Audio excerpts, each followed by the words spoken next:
श्रीमद् भगवत गीता के द्वितीय अध्याय के 48वें श्लोक में भगवान श्री कृष्ण कहते हैं, योगस्थः कुरु कर्माणि संगम त्यक्त्वा धनंजय सिद्ध्यो समो भूत्वा समत्वम योग उच्यते। इस श्लोक का अर्थ है, हे धनंजय, तू आसक्ति का त्याग करके सिद्धि असिद्धि में सम होकर योग में स्थित हुआ कर्मों को कर, क्योंकि समत्व ही योग कहा जाता है। अब इस श्लोक के अर्थ के ऊपर हम लोग मनन करेंगे। कल का जो श्लोक था उसमें भगवान श्री कृष्ण ने कहा था कि आपका कर्म में अधिकार है, अर्थात आपका कर्तव्य है कि आप अपना कर्म करें।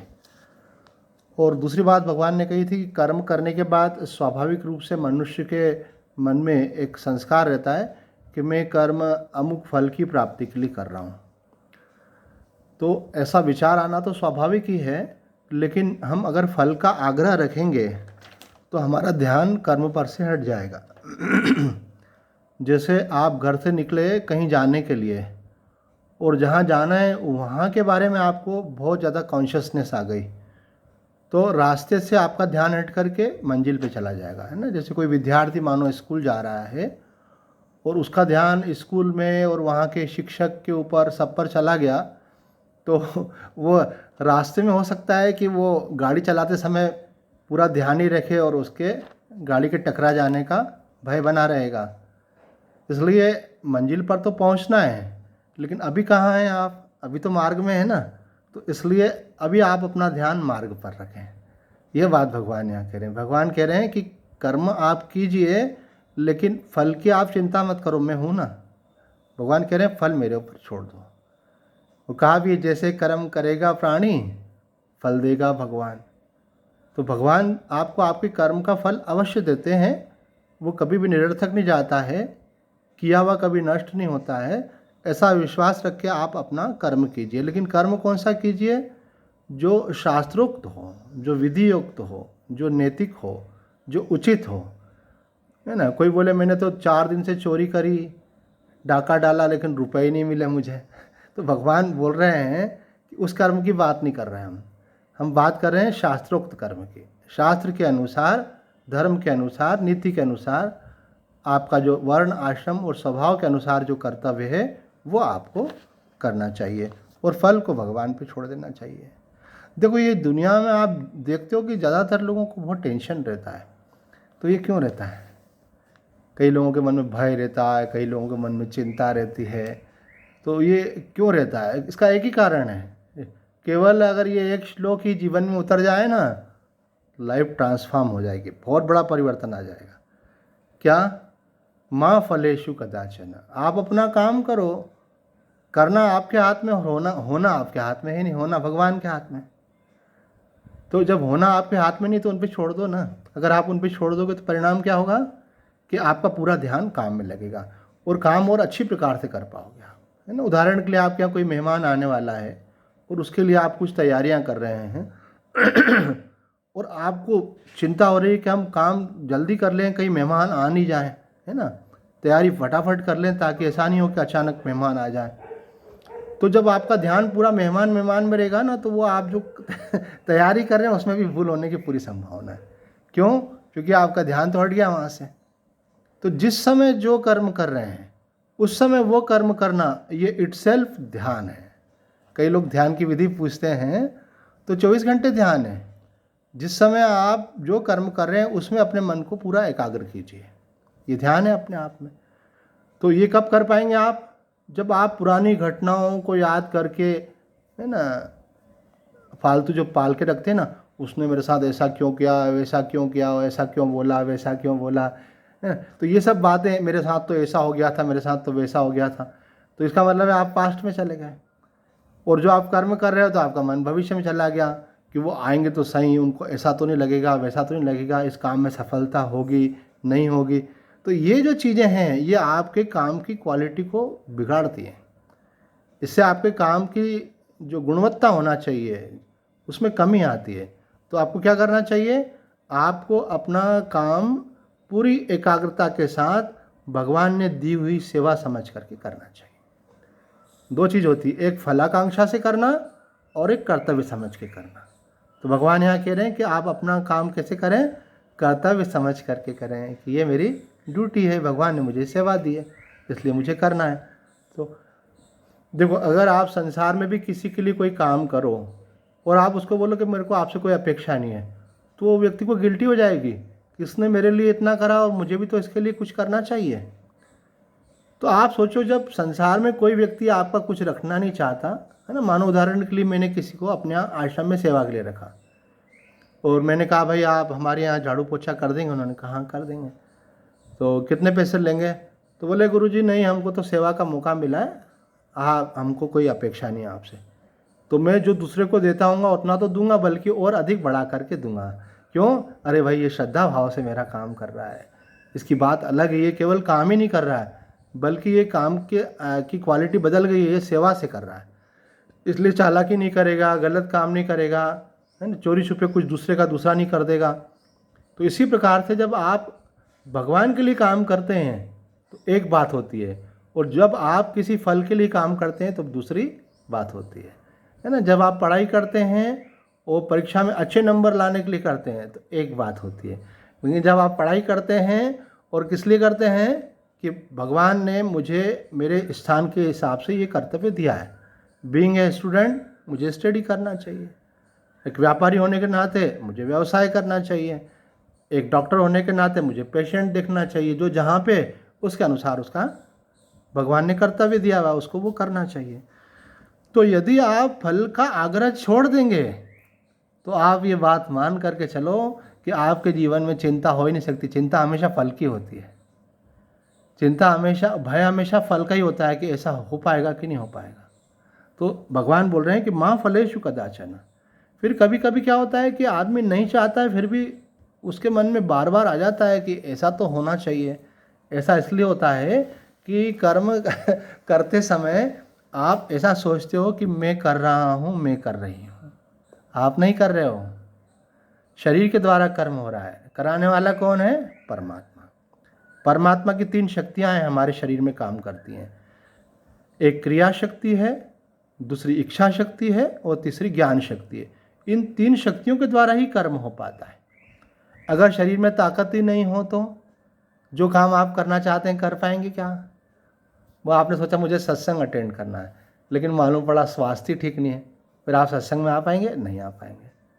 अगर आप सत्संग तो सुनना चाहते हैं, कोई भी कर्म करना चाहते हैं, लेकिन आपको कोई ऐसी बात सुनने में आ गई कि आपका मूड खराब हो गया, मन आपका दुखी हो गया और आपको कहा जाए अरे भाई ये कर लो, बोलो अभी मैं नहीं करूँगी। क्यों नहीं करूँ? क्योंकि आपकी इच्छा समाप्त हो गई, उस समय उस कर्म को करने की इच्छा नहीं हो रही है। तो इच्छा शक्ति के बिना भी कर्म नहीं हो सकता। अच्छा, आपका शरीर भी स्वस्थ है, आपकी इच्छा भी है, लेकिन आपको ये ज्ञान ही नहीं है। क्या ज्ञान नहीं है? कि ये कर्म कैसे किया जाता, तो फिर कैसे करेंगे, है ना। कुछ लोग मानो ऐसे भी हो सकते हैं कि जिनको सत्संग सुनने की इच्छा है, लेकिन उनको जूम ऐप अपने मोबाइल में डाउनलोड ही करना नहीं आती, तो वो किसी दूसरे से पूछते हैं। तो अगर कोई बताने वाला नहीं मिले तो वो सत्संग तो सुनना चाहते हैं, लेकिन ज्ञान नहीं होने के कारण नहीं सुन सकते। अब किसी के पास मोबाइल भी है, उसमें जूम ऐप भी है, लेकिन चालू करने के समय स्पीकर और वीडियो कैसे ऑफ ऑन करते हैं ये भी नहीं आता उनको, तो गड़बड़ी तो होगी सही। तो इसलिए कहते हैं कि ज्ञान ये तीसरी शक्ति है सबसे महत्वपूर्ण। तो इन 3 शक्तियों के माध्यम से भगवान समस्त कर्म कर रहे हैं। वो सारी शक्तियाँ उन्हीं की है। ये हमारे अंदर जो शक्ति काम कर रही है किसकी है? वो जगदम्बा की है, भगवती की है, नारायणी की है। उनके द्वारा ही ये कर्म हो रहा है। हम व्यर्थ ही अभिमान करते हैं मैं कर रहा हूँ, तो भगवान कहते हैं माँ कर्म फल हेतुर्भू। आप ऐसा मत सोचो कि मैं कर रहा हूँ, मैं कर रही हूँ। क्या सोचो? कि भगवान करवा रहे हैं। ज्ञान मार्ग में भी कहते हैं कि प्रकृति के गुणों के द्वारा कर्म हो रहे हैं। प्रकृते क्रियमाणानि गुणैः कर्माणि सर्वशः और अहंकार विमूढ़ आत्मा करता हम इति मन्यते। गीता जी बोल रही है, जो ऐसा बोलता है ना मैंने काम किया, भाई अगर आपने मानो खाना बनाया तो आप तो बोलोगे मैंने खाना बनाया, अगर आपने कोई काम किया तो आप बोलोगे मैंने किया। तो भगवान बोल रहे हैं अगर आप ऐसा बोलते हो तो आप अहंकारी हो, अरे इसमें अहंकार की क्या बात है, हमने तो किया ही काम। बोले काम आपने किया ऐसा आपको लगता है, ये भगवान की शक्ति के द्वारा संपन्न हुआ है, इसलिए जो बोलता है मैं करता हूँ वो अहंकारी है। भगवान कहते हैं माँ कर्म फल हेतुर्भु। जब करने वाली भगवती जगदम्बा है और मुझे कुछ चाहिए ही नहीं, तो फिर मैं करूँ ही क्यों? मुंह ढक के सोइए आराम से, क्यों? अब हमारे ऊपर कोई जिम्मेदारी नहीं, करने वाले भगवान है और हमको कुछ चाहिए भी नहीं। तो भगवान कहते हैं माते संगोस्त्व कर्मणि, कि आपको आलस भी नहीं करना है। आप जो बोलते हैं ना कि मुझे कुछ नहीं करना है, तो कुछ नहीं करना में भी कर्तापना है। जैसे अपन कुछ नहीं करेंगे तो क्या करेंगे बताओ? बिस्तर पे सो जाएंगे, चादर ओढ़ लेंगे, और क्या करेंगे, है ना? और ऐसे में किसी ने आवाज़ दी, क्या चल रहा है, क्या कर रहे हो, तो आप क्या बोलोगे कि सो रहा हूँ, सो रही हूँ। तो सो रहे हो मतलब ये भी एक क्रिया हो गई ना, तो क्रिया के कर्ता बन गए। तो यह भी एक क्रिया है। प्रमाद, आलस्य, निद्रा जो है ये भी एक क्रिया है, और उसमें जब तक आपका कर्ताबन बना हुआ है तो वो कर्म बन रहा है आपका। तो भगवान बोल रहे हैं कि ये सबसे खराब क्रिया है। कबीर साहब जी ने कहा नींद निशानी मौत की, उठ कबीर आजा। पुरुषार्थी होना चाहिए व्यक्ति को। बोले एक दिन तो आपको लंबे पैर करके सोना ही है, जब मृत्यु आएगी तो फिर आपको कोई उठाएगा नहीं, फिर सीधे शमशान में जाके जलाएंगे।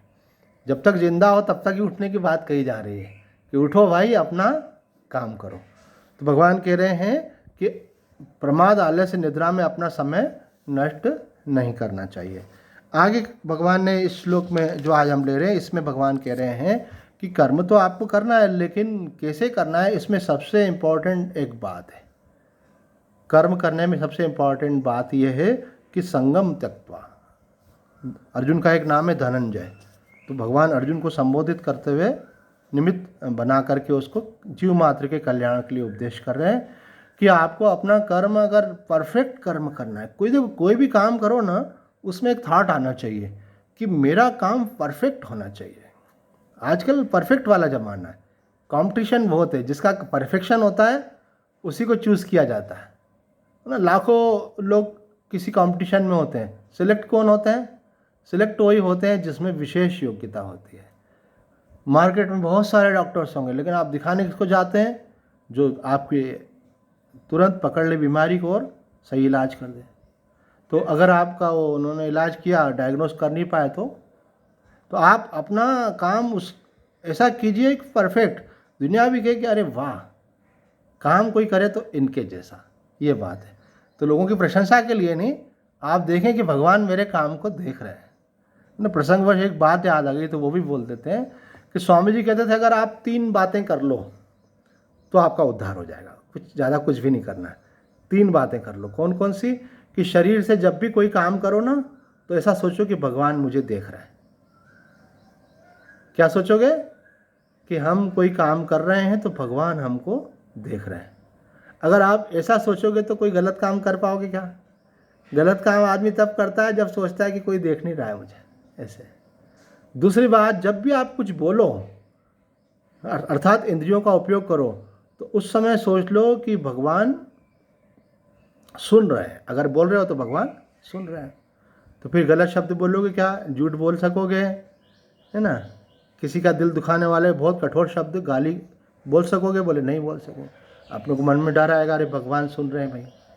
और तीसरी बात सबसे इम्पॉर्टेंट, कि आप जो मन में सोचते हो, और अगर आपको ये कॉन्शियसनेस साथ में आ जाए कि जो मैं सोच रहा हूँ, जो मैं सोच रही हूँ, उसको भगवान जान रहे हैं। अगर आपको ये ख्याल आ जाए तो आपका सोच वहीं रुक जाएगा। एक छोटी सी स्टोरी है कि एक पिता ने अपने पुत्र को कहा, बेटा हम जो भी काम करते हैं वो भगवान देखते हैं, ये समझ रखते हुए अपने कर्म करना चाहिए। तो बेटे ने बोला जी पापा। छोटा बच्चा था। अब क्या हुआ, अकाल पड़ा, खाने की बहुत दिक्कत हो गई, पानी नहीं था, लोग सिंचाई कैसे करें, अनाज ही पैदा नहीं हो रहा था। लेकिन जो उस गांव का जो सबसे सेठ आदमी था, साहूकार था, उसके पास थोड़ा स्टॉक था चीज़ें, और उसके पास पानी का भी अच्छा सोर्स था, तो उसके यहाँ थोड़ी खेती हो रही थी।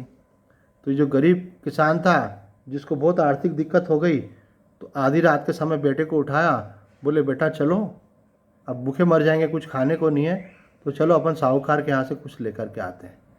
तो वो बेटे को साथ लेकर के गया, चौराहे पे बेटे को खड़ा कर दिया और खुद और बोला कि मैं जा रहा हूँ खेत में, अगर कोई व्यक्ति तुम्हें आता हुआ दिख जाए तो तुम सीटी बजा देना, तो मैं समझ जाऊँगा कोई आ गया तो मैं आ जाऊँगा बाहर। तो वो खेत में फसल चुराने के लिए गया अंदर, उसने फसल काट ली, बांध ली, जैसे ही बांधी उठाने ही वाला था इतने में उसके लड़के ने सीटी बजा दी। तो उसने तुरंत फसल को नीचे फेंका और कपड़े वपड़े ऐसे झटक लिए जैसे कुछ फसल लगी हुई नहीं दिखे, और ऐसे आ रहा था जैसे कोई घूमता हुआ आ रहा है ऐसे। वो देखा चौराहे पे आके तो उसका लड़का खड़ा है, कोई खड़ा ही नहीं है वहाँ पे। तो उसने अपने लड़के से कहा, बेटा कोई है भी नहीं, तुमने सीटी क्यों बजाई? मैं तो पूरी तैयारी में था, बस फसल उठाने ही वाला था। बोले पापा आपने बताया तो था उस दिन कि भगवान देख रहे हैं, आपने कहा था कि हमेशा याद रखा करो भगवान देख रहे हैं, तो मेरे को याद आ गया कि भगवान देख रहे हैं। तो उसका भोलापन देख करके और उसका सच्चाई देख करके और उन्होंने जो बात कही थी, बात तो बिल्कुल सही थी कि भगवान देख रहे हैं। तो उनकी आंख में आंसू आ गए। उन्होंने कहा देखो मैंने अपने जीवन की रक्षा के लिए पाप का चुनाव किया कि मैं पाप करके जीवित रह लूँगा, लेकिन मेरे बच्चे ने मुझे जगा दिया और उन्होंने वहीं निर्णय ले लिया कि चाहे भूखे मर जाएंगे लेकिन पाप नहीं करेंगे। तो आप कोई भी कर्म गलत तभी कर पाते हैं जब आप भगवान को भूल जाते हैं। और एक बात बताओ मेरे को, अगर कोई व्यक्ति के पास खूब पैसा हो, खूब सुविधाएं हो, खूब खाने पीने का भी सब कुछ हो, लेकिन भगवान चाहते हैं कि वो आज मर जाए, तो वो क्या कल तक जिंदा रहेगा? क्या नहीं रह सकता, क्योंकि भगवान चाहते हैं। हो ये वही जो राम रचि राखा। तो सब कुछ होने पर भी जब भगवान नहीं चाहते तो हो नहीं सकता। तो फिर आप भगवान पर विश्वास रखो ना कि भगवान अगर मुझे जिंदा रखना चाहेंगे तो अनाज भी देंगे। अभी मेरी परीक्षा ले रहे हैं, अगर मैं परीक्षा में पास हो गया तो भगवान फिर अनुकूलता कर देंगे। वो परीक्षा नहीं ले रहे हैं और मानो बुलाना ही चाह रहे हो, तो जब वो बुलाना ही चाह रहे हैं तो फिर आप कैसे रुक सकते हो? तो भगवान पर विश्वास। तो इस प्रसंग में हम वापस लौट करके आते हैं 48वें श्लोक पे। इसमें भगवान कहते हैं योगस्थ कुरु कर्माणि संगम त्यक्त्वा, आसक्ति का त्याग करके कर्म करना चाहिए। तो आसक्ति कहाँ कहाँ होती है, वहाँ वहाँ त्याग करना पड़ेगा। तो आसक्ति सबसे पहले तो होती है कर्म फल में। जो आप काम करते हो ना, तो उसके बदले में चाहते हो कि मुझे ये फल प्राप्त हो जाए, तो वो फल अगर आप आग्रह रखोगे तो कर्म में आपका कंसंट्रेशन कम हो जाएगा, क्वालिटी पुअर हो जाएगी और आप सफल हो इसमें शंका आ जाएगी। और कर्म फल अगर आपको मिल भी गया तो आपको लगेगा अरे मैंने इतना क्यों चाहा, उतना चाह लेते हैं ना। कोई स्टूडेंट परीक्षा में बैठे और उसको 70% मार्क्स की एक्सपेक्टेशन और आ जाए उसको, तो अरे मैंने 70 का सोचा, अगर मैं 80 सोचता था मुझे 80 आ जाता है। तो जितना आपको मिलेगा ना तो आपका लोभ बढ़ जाएगा। और अगर आपने सोचा कि मुझे मानो सपोज किसी ने सोच लिया 90 सोचो ना, कम क्यों सोचो, 90 सोचा और उसको 70 आ गए तो, और मैंने तो 90 सोचा था, मेरा तो रिजल्ट अच्छा नहीं आया। तो संसार में आपको परिणाम रूप से कुछ चीज़ प्राप्त होती है, लेकिन अगर आपकी कुछ एक्सपेक्टेशन हो और एक्सपेक्टेशन से कम मिले तो आपको दुख होता है ना। अगर आप एक्सपेक्टेशन करोगे नहीं तो जो मिलेगा बोले अरे वाह भगवान की यही इच्छा स्वीकार है, और जो मिल जाएगा उसमें लोभ भी नहीं आएगा। तो भगवान यहाँ कह रहे हैं आसक्ति का त्याग करो। एक तो कर्म फल में आसक्ति, दूसरी यहाँ पे महात्माओं ने बताई है कौन कौन सी आसक्ति होती। दूसरी होती कर्म में आसक्ति। जो कर्म हम कर रहे हैं उसमें भी हमारी आसक्ति नहीं होना चाहिए। भगवान आज हमसे ये कर्म करा रहे हैं, कल दूसरा कर्म भी करा सकते हैं, है ना। आज एक काम में लगा रखा है, मानो उस काम में सफलता नहीं मिल रही है, भगवान दूसरे काम में लगाना चाहते हैं, उस काम में लग जाए। ये जो कई लोग जो है ना 60 साल की उम्र होने के बाद भी काम करते रहते हैं ना, उसका एक कारण बताते हैं आपको। एक कारण तो ये रहता है कि उनका भविष्य असुरक्षित है तो इसलिए करना पड़ रहा है, तो ठीक है भैया, उतना तो समझ में आता है। लेकिन कुछ लोग इसलिए काम करते रहते हैं कि उनको काम करने की आदत पड़ जाती है। बोले स्वामी जी भगवान का दिया हुआ सब कुछ है, कोई दिक्कत नहीं है, बुढ़ापा आराम से कट जाएगा, पर बैठ के करेंगे क्या, आपके भजन करो। और हम तो क्या है, दुकानदारी तो कर सकते पर भजन नहीं कर सकते। इसका मतलब क्या हुआ, उनको उस कर्म को करते करते उस कर्म में ही आसक्ति हो गई। जब आपका किसी काम में अटैचमेंट हो जाता है तो भले उसका परिणाम आपको कोई अनुकूल मिले कि प्रतिकूल, उससे मतलब नहीं है। बोले नहीं हम काम तो करेंगे, भले हमको अपना खर्चा करके भी काम करना पड़े। तो इसका मतलब क्या हुआ, कर्म में आसक्ति है ना। किसी मानो मंदिर में, किसी गुरुद्वारे में, किसी सत्संग भवन में आपको कोई सेवा दी गई कि भाई आपका काम है दरी बिछा दिया करो, माइक लगा दिया करो, आपने कहा ठीक है। अब कोई नया भगत आया, तो संत महात्मा क्या सोचते हैं, नया आया है इसको भी जोड़ना है, और वो बोलता है महाराज जी मेरे लायक कोई सेवा है क्या? तो बोले हाँ हाँ यहाँ दरी बिछा दिया करो भाई, सत्संग होता है उसके पहले। तो पहला वाला आया, महाराज जी मेरी वाली सेवा आप नहीं लोगे, मेरी वाली सेवा मत छीनो, वो मुझे ही करने दो। अरे छीनने की क्या बात है भाई ये तो सोचना चाहिए कि दूसरे व्यक्ति को भी सेवा का अवसर मिल रहा है, उसको आगे आने दो, उसका भी संस्कार बनेगा। तो इसका मतलब ये हुआ कि आप चाहे व्यक्तिगत काम करें चाहे सेवा करें, लेकिन उस कर्म का भी आग्रह नहीं रखें। तीसरी बात आसक्ति कहाँ होती है, तो बोले कि भाई मैं तो वृंदावन में जाके भजन करूं, मैं तो रमण आश्रम में जाके ध्यान लगाऊं, मैं तो हरिद्वार में जाकर के गंगा किनारे बैठ के ही भगवान का भजन करूंगा। अरे भाई अच्छी बात है, अगर आप जा सकते तो अवश्य जाइए, ये तो हम तो उसको शुभ ही मानते हैं। लेकिन अगर मानो किसी कारण से नहीं जा पा रहे हो, लॉकडाउन लगा हुआ है, किसी कारण से नहीं जा पा रहे हो, स्वास्थ्य ठीक नहीं है, किसी कारण से नहीं जा पा रहे हो, आपकी उम्र बहुत ज़्यादा हो गई, अब जाना आना कठिन हो गया आपके लिए, तो बोले कि ध्यान तो मेरा हरिद्वार में ही लगता है। अरे तो ऐसा कुछ लिखा हुआ है क्या कहीं पे कि हरिद्वार में ही ध्यान लगता है? आप चाहो तो जहाँ रहते हो वहाँ भी कर सकते हो। मैं अपना अनुभव बताता हूँ। मैं जब रमण आश्रम में बैठ कर के ध्यान कर रहा था, हमारे गुरुजी रमण महर्षि हैं, तो वहाँ मेरे को जो एकदम ऐसी फीलिंग हुई कि जो मेंटल स्टेट मेरी बनी, जो अवस्था बनी, तो मेरे को एकदम से ऐसा ख्याल आया कि जब मैं अपने शहर में, अपने आश्रम में, अपने कक्ष में बैठकर ध्यान करता हूँ, बिल्कुल ऐसी अवस्था रहती है। तो मैंने बोला वहाँ में और यहाँ में फ़र्क क्या है?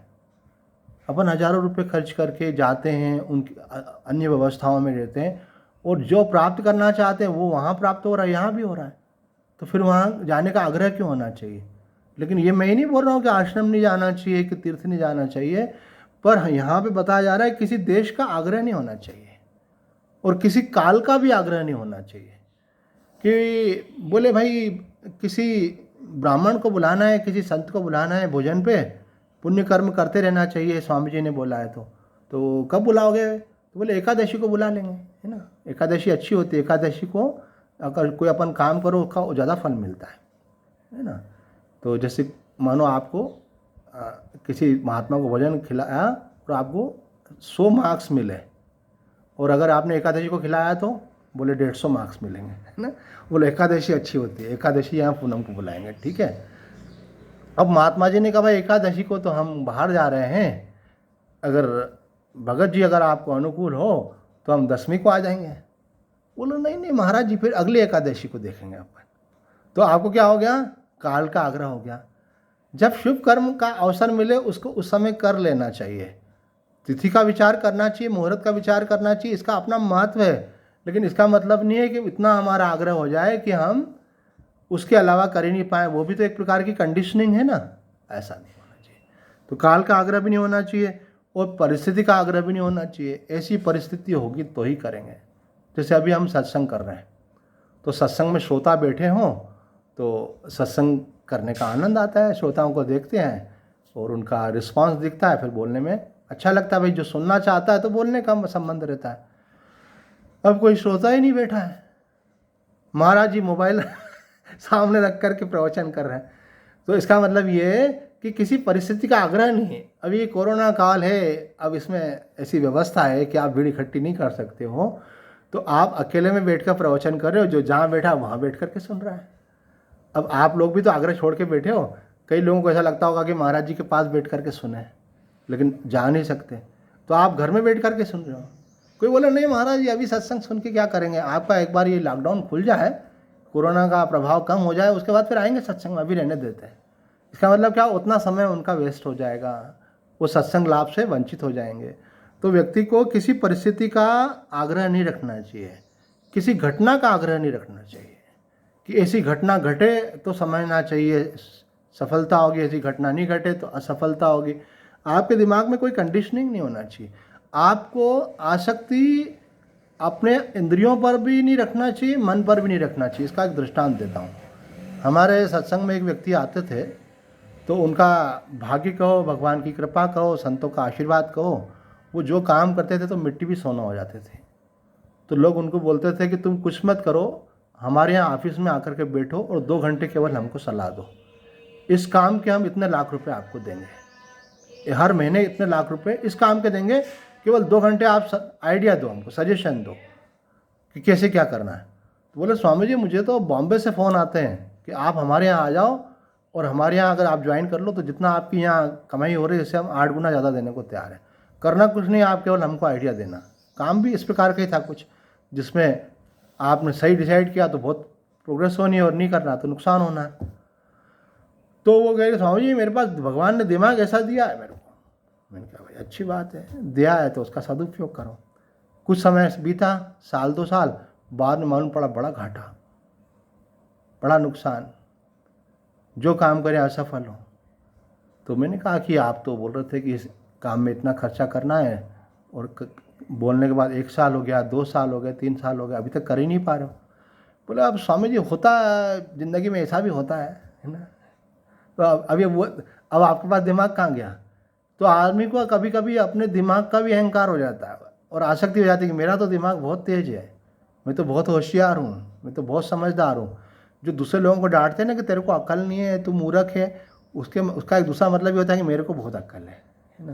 तेरे को समझ बिल्कुल नहीं है, इसका मतलब मैं बहुत समझदार हूँ। ये समझ भी भगवान की दी हुई है, वो जब तक देना चाहते हैं देते हैं और जब लेना चाहे तो वो ले भी सकते हैं। भारत के प्रथम पंक्ति के विद्वान करपात्री जी महाराज, जब उनकी वृद्ध आयु थी, आखिरी के समय में वो जब कोई व्याख्या करना चाहते थे उनको बातें याद नहीं आती थी, वो एक पंक्ति नहीं लगा पाते थे। शास्त्रों का उदाहरण देना पड़ता है, संतों की वाणी देना पड़ती है, तब वो बात समझ में आती है। तो उनको कुछ याद ही नहीं आता था। फिर क्या, हमारी बुद्धि में कोई चीज़ भरी हुई है, कोई ज्ञान भरा हुआ है, तो वो भी तो भगवान की कृपा से एक उम्र के बाद फिर वो भी तो हिल जाता है ना। हमारे पिताजी हमको बुलाते थे, मुझे याद आता है, तो बुलाते हमको तो बड़े भाई का नाम बोल देते थे, फिर बोलते थे नहीं नहीं, फिर उससे छोटे वाले का बोलते थे, फिर उनको याद आता था नहीं नहीं, फिर बोलते थे हमारा नाम बोलते। तो इसका मतलब क्या हुआ कि स्मरण शक्ति भी कमज़ोर होती जाती है, ज्ञान भी हमारा जो समझ जो है वो भी कमज़ोर हो जाती है। तो यहाँ कह रहे हैं कि आपको अपने अंतःकरण का भी मोह नहीं रखना चाहिए और बहिर्करण का भी अभिमान नहीं रखना चाहिए। बोले हम तो किसी का भरोसा नहीं करते हैं, भगवान को किसने देखा है और दुनिया को कौन जानता है, अपन अपने भुजाओं का विश्वास रखते हैं। तो कर्मी योगी है, अच्छी बात, लेकिन अभिमान मत करो। आज आपकी भुजाएं काम दे रही हैं, आज आपका शरीर काम दे रहा है, आप स्वस्थ होकर पा रहे हो। भगवान ने करे कल कुछ हो गया तो फिर आपको इसी बात का दुख होगा कि अरे मेरा ये चला गया। तो यहाँ पे कहा है कि आसक्ति का त्याग करके अपना कर्म कीजिए। और दूसरी बात भगवान ने कही है कि संगम त्यक्त्वा, और फिर बोलते सिद्ध सिद्ध्यो समो भूत्वा। आप कर्म करें और उसमें चाहे अनुकूलता आए, चाहे प्रतिकूलता आए, चाहे मान हो, चाहे अपमान हो, वो चाहे कार्य आपका सफल हो, जय हो, चाहे पराजय हो, आपको सम रहना है। आपको अपने आप को मेंटली प्रिपेयर कर लेना है कि समता मुझे नहीं छोड़नी है, जो भी परिणाम है, चाहे मेरे अनुकूल हो चाहे मेरे प्रतिकूल हो। तो बोले भाई अगर आसक्ति को छोड़ देंगे तो फिर परिणाम में आग्रह तो अपने आप ही खत्म हो जाएगा। बोले नहीं, कभी कभी ऐसा होता है कि आदमी कर्म में आसक्ति तो छोड़ देता है लेकिन फल की आसक्ति नहीं छोड़ता है। तो कह रहे हैं कि यदि आप समता का, इसको देखो ये वाइस वर्सा है, इसमें ध्यान देंगे आप, 2 बातें भगवान ने क्यों कही, ये वाइस वर्सा। यदि आप सोच लोगे कि मुझे हर परिस्थिति में सम रहना है, हानि में, लाभ में, जय में, पराजय में, मान में, सम्मान में, सफलता में, विफलता में, तो आप देखेंगे कि आपकी आसक्ति अपने आप ही हट गई। क्योंकि आसक्ति अगर रहेगी तो आप सम रह नहीं पाएंगे। तो आप अगर आसक्ति छोड़ देंगे तो आप में धीरे धीरे परिणाम रूप से समता आ जाएगी। तो आप चाहे इधर से पकड़ लो कि मुझे सम रहना है, अथवा उधर से पकड़ लो कि मुझे किसी में आसक्ति नहीं करना है। भगवान ने यहाँ पे कहा है कि संगम त्यक्त्वा धनंजय सिद्ध सिद्ध्यो समो भूत्वा योगस्था कुरु कर्माणि। भगवान कहते हैं योग में स्थित होकर के कर्म करो। अब योग में स्थित होकर कर्म करने का मतलब क्या हुआ कि कर्तव्य कर्म तो आपको करने हैं और सिद्धि और असिद्धि में भी सम रहना है और संसार की आसक्ति भी नहीं रखनी है, लेकिन इतना पर्याप्त नहीं है। इसके बाद जो एक इम्पॉर्टेंट बात यह है कि आप खड़े कहाँ पे हो, आप कहाँ स्थित होकर कर्म कर रहे हो।